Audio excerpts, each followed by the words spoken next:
Assalamualaikum warahmatullahi wabarakatuh. Perkenalkan, saya Dwiki Pamungkas Muris, mahasiswa Universitas Negeri Medan, Prodi Pendidikan Sejarah dari kelas C reguler 2019. Di video kali ini, saya ingin mereview sebuah buku.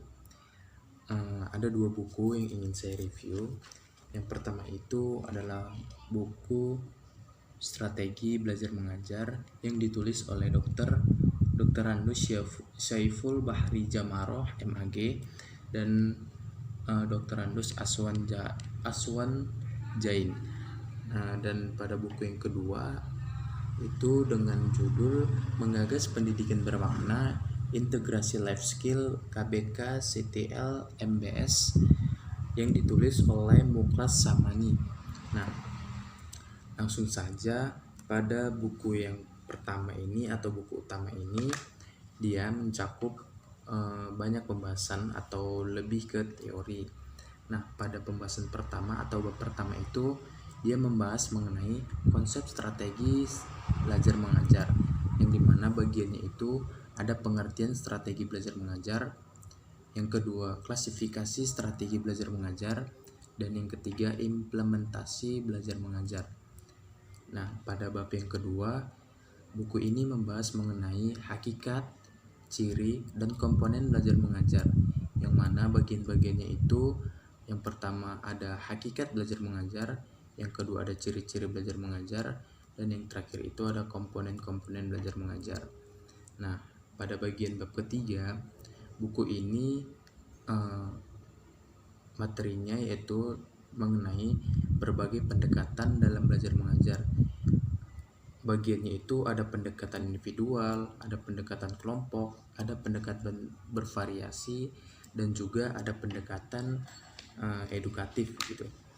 Dan juga ada pendekatan keagamaan dan ada pendekatan kebermaknaan. Lanjut untuk bab yang keempat, buku ini membahas mengenai kedudukan, pemilihan, dan penentuan metode dalam pengajaran. Yang pertama itu kedudukan metode dalam belajar mengajar, yang kedua pemilihan dan penentuan metode, yang ketiga macam-macam metode belajar mengajar, dan yang keempat praktek penggunaan metode mengajar. Nah, pada bab yang keempat, pada bab yang kelima, buku ini membahas mengenai keberhasilan belajar mengajar, yang mana pembahasannya pertama itu mengenai pengertiannya, yang kedua indikatornya, yang ketiga penilaiannya, yang keempat ada tingkat keberhasilan, yang kelima ada program perbaikan, dan yang keenam itu ada faktor-faktor yang mempengaruhi keberhasilan. Pada bab yang kelima pada bab yang ke-6 di sini buku yang pertama ini membahas mengenai penggunaan media sumber belajar dalam proses belajar mengajar. Yang pertama itu tidak luput dari pengertian media, yang kedua media sebagai alat bantu, yang ketiga media sebagai sumber belajar, yang keempat ada macam-macam media, yang kelima ada prinsip-prinsip pemilihan dan penggunaan media, yang keenam ada dasar pertimbangan pemilihan dan penggunaan media, dan yang ke-8 itu ada pengembangan dan pemanfaatan media sumber. Nah, pada bab yang ke-7, buku ini membahas mengenai beberapa teknik mendapatkan umpan balik. Yang pertama itu memancing apresiasi anak didik, yang kedua itu memanfaatkan teknik alat bantu, yang ketiga memilih bentuk motivasi yang akurat atau yang lebih efektif, yang keempat itu menggunakan metode yang bervariasi. Tujuannya ini agar peserta didik atau anak didik tidak bosan. Dan pada bab yang ke-8, buku ini membahas mengenai pengembangan variasi belajar mengajar. Nah, adapun bagian-bagiannya, yang pertama itu apa sih tujuan variasi belajar, terus yang kedua ada prinsip-prinsipnya, dan yang ketiga ada komponen-komponen variasi belajar mengajar. Dan pada bab terakhir pada buku ini adalah tentang pengelolaan kelas, yang mana itu ada pengertian pengelolaan kelas, tujuannya, berbagai pendekatan, dan pengelolaan kelas. Pada buku yang kedua, buku ini membahas mengenai ada 8 bab yang dibahas oleh buku ini sesuai dengan materinya. Yang pertama itu, pada bab pertama dia membahas mengenai pengetahuan dan fenomena alam. Yang kedua itu mengenai mencermati orang-orang sukses, yang dimana itu ada beberapa tokoh yang diceritakan dalam buku ini sebagai motivasi atau sebagai untuk mengangkat semangat peserta didik agar mencontoh tokoh-tokoh yang sudah sukses, yang sudah diterapkan pada buku ini gitu. Pada bab yang ketiga, buku ini menceritakan atau membahas mengenai life skill versus mata pelajaran, yang mana ini buku ini memiliki 5 peran dalam kehidupan, dan juga buku ini menjadi anggota masyarakat, menjadi hamba Tuhan, dan life skill versus mata pelajaran.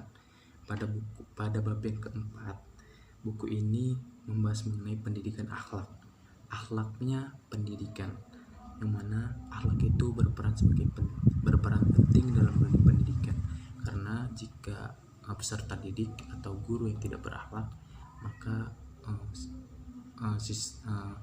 berjalannya belajar mengajar itu akan tidak asik dan kurang menyenangkan gitu, karena akhlaklah yang dapat membantu kita, atau akhlaklah yang harus diutamakan terlebih dahulu gitu. Yang pada bab yang kelima, buku ini membahas mengenai perancang pendidikan untuk kehidupan. Yang keenam itu, pendidikan haruslah konseptual dan bermakna. Yang ketujuh itu, buku ini membahas mengenai siapa yang menilai pendidikan itu. Ada melalui pendekatan output dan ada yang melalui pendekatan outcome gitu. Terus pada buku ini yang bagian bab ke-8 itu, buku ini membahas mengenai berbagi peran dalam pendidikan gitu. Nah, pada bab yang ke-8 ini tanggung jawab orang tua. Memang benar, tanggung jawab orang tua adalah tanggung jawab yang besar, karena terlepas dari peserta didik pulang dari sekolah, maka itu adalah orang tua itu harus membantu anak-anaknya agar belajar lagi di rumah dan agar mampu mengingat kembali pelajaran yang sudah dikasih oleh guru mereka gitu. Nah, di sini juga saya ingin memberi informasi mengenai kelebihan dan kekurangan dari kedua buku tersebut. Nah, pada buku yang pertama, di sini saya ingin memberi informasikan mengenai 4 aspek. Yang pada aspek pertama itu mengenai cover atau tampilan buku. Yang kedua mengenai tata letak atau layout atau tata tulis. Yang ketiga itu mengenai isi buku, dan yang keempat mengenai tata bahasa. Nah, pada buku yang pertama ini kita bisa melihat tampilannya sederhana, terlihat simpel ya. Nah, jika dibandingkan dengan ini, buku ini itu jauh lebih menarik. Kenapa?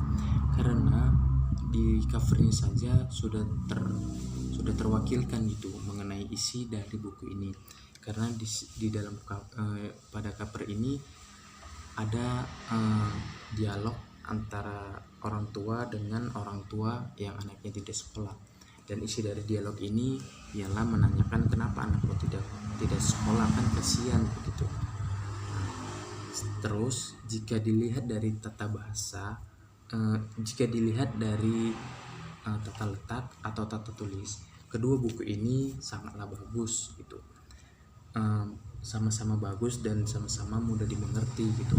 Namun jika dilihat dari isinya, buku yang utama ini dia lebih menuju ke arah teori-teori yang yang mampu atau yang bisa digunakan pada guru di abad 21 ini sebagai bahan ajar atau sebagai referensi mereka agar belajar mengajar itu jauh lebih baik gitu. sedangkan yang ini dia lebih menekankan untuk ke kehidupan seharian gitu. Nah, yang pada aspek yang keempat itu adalah mengenai tata bahasa. Nah, pada dua buku masing-masing ini memiliki gaya bahasa yang sama atau yang mudah dimengerti. Ada juga kedua buku ini memakai bahasa asing, namun disertakan juga pengertiannya atau arti kata bahasa asing tersebut gitu. Nah, mungkin segitu saja yang bisa saya sampaikan mengenai informasi dari kedua buku ini. Sekian dari saya, kurang dan lebih saya mohon maaf. Assalamualaikum warahmatullahi wabarakatuh.